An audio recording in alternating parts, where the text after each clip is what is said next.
Assalamualaikum warahmatullahi wabarakatuh. Kami dari kelompok 2 akan membawa materi kondisi ekonomi global setelah perang Rusia dan Ukraina. Di sini saya akan memperkenalkan diri. Saya Harirana Saputra dengan NIM 10502240166.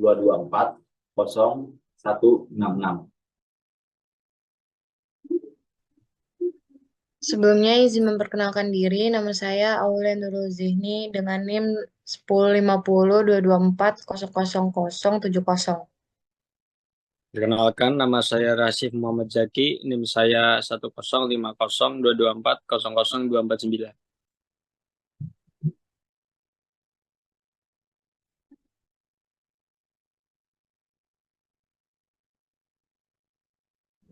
Perkenalkan, nama saya Karisa Nurul Farid dengan NIM 1050224300059.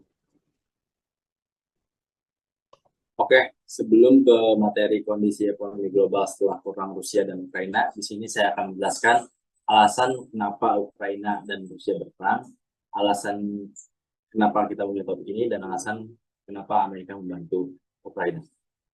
Ya. Di sini alasan awal mula perang. Yang pertama, Rusia dan Ukraina dulunya satu kesatuan, yaitu Uni Soviet. Karena Uni Soviet runtuh, merdekalah Ukraina dan berpisah dengan Rusia. Alasan yang kedua, pada 2014, Rusia merebut lahan yang disebut Crimea dari Ukraina.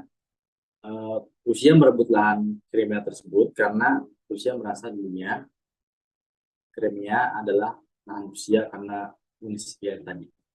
Alasan yang ketiga, keinginan Ukraina untuk bergabung dengan NATO dan Uni Eropa yang membuat Rusia merasa terancam keamanannya. Di sini, kalau misalkan Ukraina berhasil bergabung dengan NATO dan Uni Eropa, kekuatan tempur Ukraina akan jauh lebih besar sehingga membuat Rusia terancam. Oke, selanjutnya di sini saya akan menjelaskan alasan memilih topik. Alasannya karena perang Rusia Ukraina dibantu oleh salah satu negara terbesar di bidang ekonomi dan militer, yaitu Amerika, dan dibantu juga oleh anggota NATO lainnya, terutama Inggris. Karena dibantu inilah negara bisa dikat ya. Karena dibantu oleh negara-negara besar, dampak yang terjadi sangat besar dan mempengaruhi ekonomi dunia. Oke, selanjutnya. Sini saya akan menjelaskan alasan Amerika membantu Ukraina. Yang pertama, mencegah ancaman terhadap anggota NATO. Di sini walaupun Ukraina belum menjadi anggota NATO, tapi untuk alasan kesolidaritasan, Amerika membantu Ukraina dan mencegah ancaman terhadap anggota NATO. Di sini maksudnya mencegah ancaman terhadap anggota NATO karena misalkan Rusia berhasil menguasai Ukraina, selanjutnya anggota NATO lainnya akan terancam untuk dikuasai oleh Rusia lain. Alasan yang kedua, Rusia adalah pemasok terbesar energi seperti minyak dan gas, sedangkan Ukraina adalah pemasok pangan terbesar seperti gandum. Di sini tujuan Amerika membantu Ukraina adalah menstabilkan pasokan energi terbesar seperti energi minyak dan gas dan pasokan. Alasan yang kedua, Rusia adalah pemasok terbesar energi seperti minyak dan gas, sedangkan Ukraina adalah pemasok pangan terbesar seperti gandum. Di sini alasan Amerika membantu Ukraina karena Amerika ingin menstabilkan pasokan-pasokan terbesar energi seperti minyak, gas, dan pasokan pangan di gandum. Alasan ketiga, timbal balik dari Ukraina. Timbal balik dari Ukraina adalah Amerika memiliki kepentingan politik yang kuat ke negara Ukraina. Jadi yang dimaksudkan adalah kebijakan Ukraina bisa berdasarkan kebijakan Amerika. Begitu. Selanjutnya, dampak ekonomi global. Selanjutnya ada dampak perang Rusia dan Ukraina terhadap ekonomi global. Yang pertama ada adanya kenaikan harga energi minyak karena kebijakan Rusia yang membatasi ekspor sehingga harga melonjak tinggi. Di sini maksudnya, jadi sebelum perang, harga minyak yang dipasok dari Rusia memiliki harga sebesar 80 sampai dengan 85 US dollar per barel. Dan saat terjadi perang, itu jadi melonjak menjadi 130 US dollar per barel. Karena perang juga, Rusia membuat kebijakan untuk membatasi ekspor energi ke berbagai negara Eropa yang membuat harga minyak di situ jauh melonjak di negara Eropa sana. Yang kedua ada kenaikan harga pangan yang melonjak karena ketersediaan stok yang menipis. Di sini maksudnya karena Ukraina adalah salah satu penghasil utama gandum dan jagung dan minyak biji bunga matahari juga di dunia. eh, karena Ukraina sedang berperang, produksi pangan terhenti yang membuat lonjakan harga tinggi karena ketidakadaan stok yang menjadi krisis pangan di negara Eropa. Yang ketiga ada penurunan nilai investasi akibat perang. Nilai valuasi saham di Ukraina dan Rusia itu menurun akibat adanya perang. Investasi lainnya di bidang kripto dan properti juga menurun karena rasa khawatir para investor dan mereka merubah instrumen investasi mereka ke yang lebih aman, seperti emas dan dolar. Selanjutnya,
Oke, selanjutnya ada di dampak dampak negatif.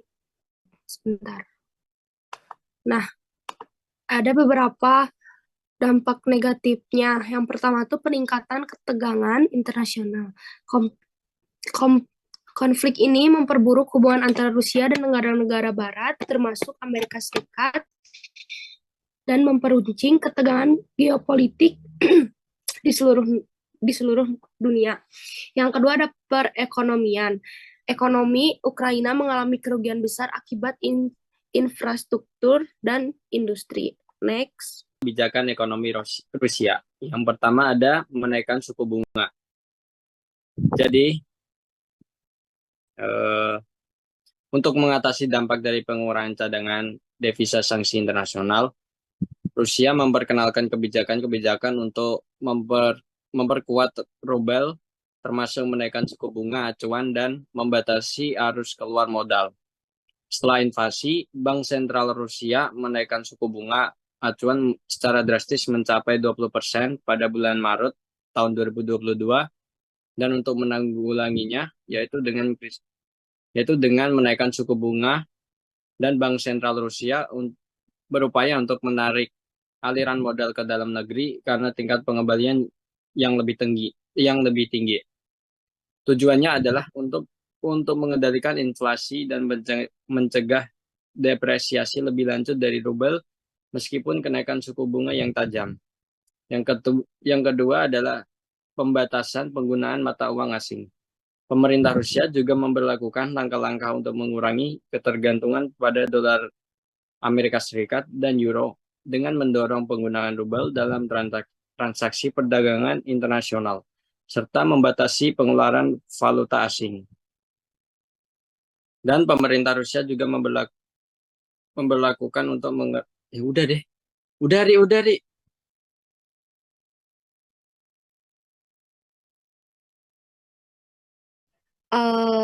Lanjut, jadi ini tuh ada beberapa data yang emang udah kita buat, kita cari juga. Ini tuh data grafik, data beberapa dampak berpengaruh di negara Rusia, Ukraina, dan dampak ini tuh kerasa di negara kita Indonesia. Pertama itu ada di dampak, eh, sebentar, di dampak ekonomi dan harga pangan perang Rusia. Harga yang awalnya tuh di minyak tuh asalnya dari 85,9 itu tuh jadi naik 29%. Lebih tinggi dari asumsi APBN US 63 per barel. Nah, dan ada di harga gandum juga. Mereka tuh jadi naik di 43,5%. Ada juga di harga pangan di kedelai. Naik dari harga 12.500 itu tuh naik 9,6% gitu. Jadi ditambah perdagangan tertekan perlambatan ekonomi. Jadi ada beberapa ini data grafiknya. Ini lebih jelasnya ya guys, bisa dilihat tuh. Ini daging sapi naiknya tuh emang lumayan tinggi juga. Pertumbuhan mitra dagang utama RI juga diprediksi turun. Jadi seperti itu kurang lebih data grafiknya guys. Next. Nah, ini untuk selanjutnya keterkaitan terhadap komunikasi internasional yang lagi kita bahas malam ini. Jadi banyak negara yang saling berinteraksi di dalam isu yang kita buat ini yang berdampak pada kehidupan sehingga banyak negara yang membahas isu tersebut bahkan menjadi jembatan untuk mengatasi dampak global sehingga dapat membentuk kerjasama antara negara lain seperti Rusia dan Ukraina menggunakan Kominter untuk alat propaganda yang berfungsi mempengaruhi opini global. Contohnya negara Rusia yang sering menyebarkan narasi yang menyalahkan negara Barat dan NATO yang menyatakan aksinya yaitu operasi militer khusus untuk melindungi orang Rusia di Ukraina. Di sisi lain, Ukraina menggunakan media internasional untuk menyoroti dampak invasi Rusia. Untuk mendapatkan dukungan dari komunitas internasional, Ukraina memanfaatkan komunikasi internasional untuk menggalang dukungan politik, ekonomi, dan militer dari negara-negara Barat, NATO, dan Uni Eropa.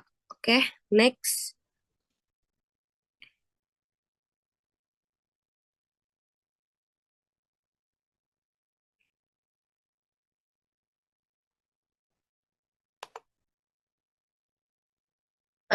Oke, next ada kesimpulan. Jadi kesimpulan dari presentasi kelompok 2 hari ini adalah perang Rusia dan Ukraina adalah salah satu penyebab utama ketidakstabilan ekonomi global saat ini. Disebabkan karena konflik ini memperparah inflasi, mengganggu rantai pasok internasional, dan menciptakan ketegangan geopolitik yang memengaruhi perdagangan, investasi, dan stabilitas pasar. Dampaknya sangat dirasakan di sektor energi, pangan, dan industri, serta memberikan tekanan ekonomi tambahan pada negara-negara berkembang.